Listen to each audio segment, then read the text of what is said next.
మనము ఈరోజు రాడిష్ శనగపిండి కూర వండుకుందామండి. ముందుగా రాడిష్ పీల్ చేసి మనం కోరుకోవాలండి. ఒక బౌల్లో వాటర్ తీసుకొని దాంట్లో సాల్ట్ వేసుకొని ఉంచాలండి. ఒక 10 మినిట్స్ అలాగా కోరిన దాన్ని అలా ఉంచేయాలండి 10 మినిట్స్.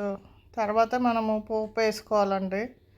మినపప్పు, ఆవాలు, జీలకర్ర, కరివేపాకు, ఉల్లిపాయలు ఇవి కొంచెం బాగా ఫ్రై అయిన తర్వాత అల్లం వెల్లుల్లి పేస్టు, కొంచెం సాల్ట్, పసుపు, ఇది కొంచెం బాగా ఫ్రై అయిన తర్వాత అప్పుడు మనం ఈ ముల్లంగి వాటర్ అంతా పిండేసి ముల్లంగిని దాంట్లో వేసుకోండి. రాడిష్ అండి ముల్లంగి అంటే, అందరికీ తెలుసో తెలీదో.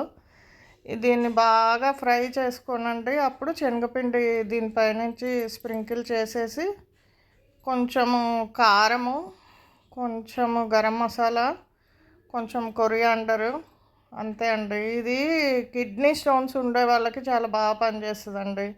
ఇది వాటర్లో ఎందుకు 10 మినిట్స్ ఉంచుతున్నామంటే ఇది ఒక విధంగా స్మెల్ వస్తుంది కదండి, ఆ స్మెల్ అంతా పోయి మంచి టేస్ట్ వస్తుందండి. మీకు లాస్ట్ కోకోనట్ పౌడర్ కూడా వేసుకోవచ్చు. ఇది హెల్త్కి చాలా మంచిది.